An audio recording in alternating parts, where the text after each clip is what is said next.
Τα όσο δραματικά συμβαίνουν στο LA θα συζητήσουμε με τον κύριο Μιχαήλ Δουκάκη, ηθοποιό. Χαίρετε. Της γνωστής οικογένειας, γιατί το επώνυμο της οικογένειας σας είναι πολύ γνωστό και έχει σύνδεση με την Αμερική χρόνια. Εσείς είστε μόνιμος κάτοικος του Λος Άντζελες. Ναι, εγώ ζω πολλά χρόνια τώρα στο Λος Άντζελες και έτυχε να βρίσκομαι στη Θεσσαλονίκη αυτές τις μέρες για παραστάσεις με ένα έργο που ταξιδεύω. Είστε τυχαία στην Ελλάδα, με άλλα λόγια. Δηλαδή, κανονικά το σπίτι σας είναι στο LA, θα ζούσατε μαζί με όλους αυτά. Όπως ήταν να επιστρέψω για Λος Άντζελες, με ενημέρωσαν για τη μεγάλη φωτιά που ξέσπασε στο Pacific Palisades και μου είπαν είναι καλό να μην επιστρέψεις. Ναι. Μέσα σε λίγες ώρες. Άρα, εσείς ουσιαστικά είστε ένας άνθρωπος που έχει ξεμείνει τώρα στην Ελλάδα, επειδή δεν μπορείτε να πάτε στο σπίτι σας. Υπάρχει το σπίτι σας? Ευτυχώς έπιασαν 6 με 10 φωτιές σχεδόν ταυτόχρονα, μέσα σε ένα 24ωρο.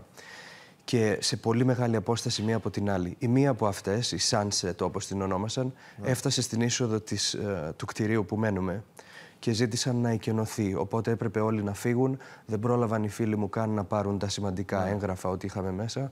Αλλά ευτυχώς τώρα μας είπαν ότι μπορείτε να επιστρέψετε και φαίνεται ότι το κτίριο το δικό μας δεν έχει καταστραφεί, αλλά έχουν καεί πάνω από 10.000... Ναι, 12.000 οικίματα, σπίτια και χώροι, εν πάση περιπτώσει, συνολικά έχουν παραδοθεί στους φλόγες. Είπαμε με την καταμέτρηση, η οποία φαντάζομαι έχει μια αλφα ακρίβεια, γιατί όταν σε εξέλιξη ένα τέτοιο φαινόμενο και μια τόσο έντονη πυρκαγιά, τα μεγέθη είναι κάπως σχετικά. Ακριβώς. Να ευχηθούμε να μην υπάρχουν άλλοι νεκροί, γιατί ακόμη δεν ξέρουν πόσος κόσμος υπολογίζουν ότι μπορεί να είναι στα καμένα, και να σταματήσουν όσο το δυνατόν γρηγορότερα. Σκεφτείτε για να καταλάβουν και στην Ελλάδα, γιατί νομίζω ότι πρέπει να είμαστε πιο καλά προετοιμασμένοι στην Ελλάδα. Είναι σαν να πιάνει φωτιά όπως πέρυσι στην Εκάλη και μέσα σε λίγες ώρες να έχει πάρει φωτιά και στο Ζάπιο και στο Νιάρχιο και σε 5-6 διαφορετικά σημεία με διαφορά 20 χιλιόμετρων το ένα από το άλλο. Ναι. Είναι τρομερό. Πολλές οι εστίες, λέτε, και σχετικά κοντινή απόσταση. Ναι. Και τώρα σε μια πολύ μεγάλη έκταση. Καλά κάνετε και την περιγράφετε, γιατί δεν είναι ότι είναι άγνωστη περιοχή το LA, αλλά δεν είναι και γνωστή. Είναι πολύ μακριά, δεν την έχουν επισκεφθεί οι περισσότεροι Έλληνες την περιοχή. Και να πούμε ότι είναι και μια κανονική περιοχή, όπου μένουν άνθρωποι από όλα τα κοινωνικά στρώματα. Το λέω αυτό γιατί με έναν τρόπο ενδεχομένως έχει και το ενδιαφέρον του. Βλέπουμε τις μεγάλες βίλες που παραδόθηκαν στις φλόγες, τους επώνυμους πρωταγωνιστές του Hollywood, πώς τους βγάζει αστυνομία να τους σώσει κτλ. Και θα ρει κανείς ότι είναι μια περιοχή που ζουν μόνο κάτι ζάμπλουτοι, και εντάξει θα τα ξαναχτίσουν. Αλλά δεν είναι έτσι τα πράγματα. Δεν είναι έτσι. Αυτή είναι μόνο μία από τις φωτιές. Οι άλλες 6 φωτιές και είναι σε περιοχές που μένει απλός κόσμος.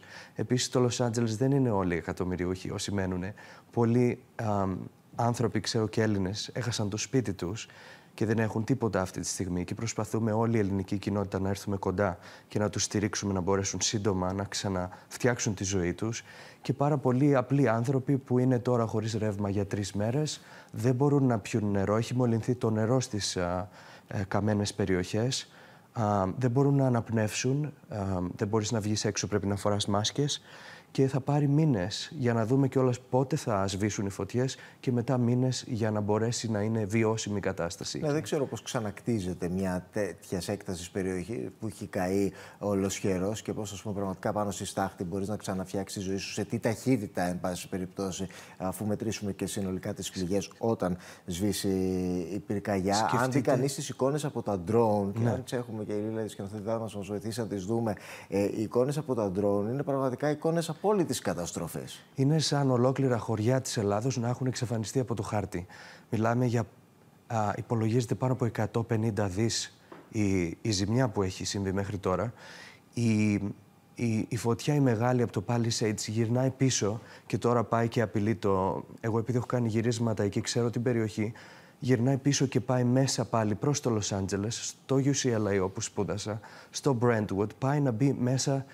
Και επειδή όλα τα κτίρια εκεί είναι από ξύλο, είναι πιο φθηνό και οι Αμερικανοί χτίζουν με ξύλο, ένα να πιάσει, μετά δεν μπορείς να τη σταματήσεις. Είναι οι κατασκευές τέτοιες, είναι οι ξύλινες οροφές, είναι γενικά οι ξύλινες καταστροφές. Ακριβώς. Είναι το πράσινο που υπάρχει σε πάρα πολλά σημεία, σε πολύ κοντινή απόσταση με το ξύλινο σπίτι. Αυτή είναι η ερμηνεία, γιατί κάτι γίνεται παρανάλωμα του πυρός όταν έρχεται η φωτιά. Από την άλλη, έτσι όπως σας περιγράφουν οι δικοί σας άνθρωποι που είναι στην περιοχή, τις συνθήκες, είναι αυτές οι ακραίες συνθήκες που περιγράφουν οι ειδικοί, οι άνεμοι τόσο ισχυροί, η ξηρασία τόσο έντονη. Έχουμε τους ανέμους Σάντα Άννα έτσι, όταν ξεκίνησε η πρώτη φωτιά, οι άνεμοι Σάντα Άννα είναι περισσότερο από 12 μποφόρ. Οι ρηπές του ανέμου ήταν πάνω από 160 χιλιόμετρα την ώρα.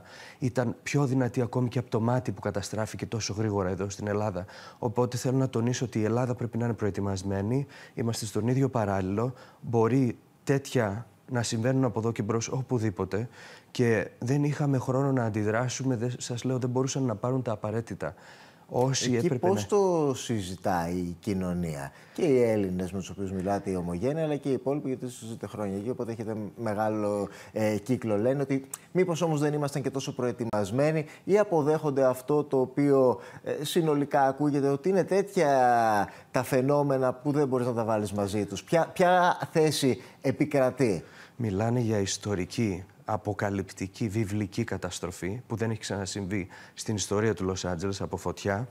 Και αυτή η άνεμη ήταν τόσο δυνατή που δεν μπορούσε, λέει, κανένα ρεζερβουάρ με νερό, καμία δύναμη να τη σταματήσει. Γιατί εκεί παράλληλα όλοι οι άνθρωποι προσπάθησαν να σβήσουν τις φωτιές και δεν υπήρχε πια η πίεση μετά από ένα σημείο και μετά για να σβήσουν σε αυτές τα μικρά σπίτια ό,τι είχε ο καθένας. Και νομίζω ότι θα είναι μια φάση που αλλάζει το Λος Άντζελες για πολύ καιρό.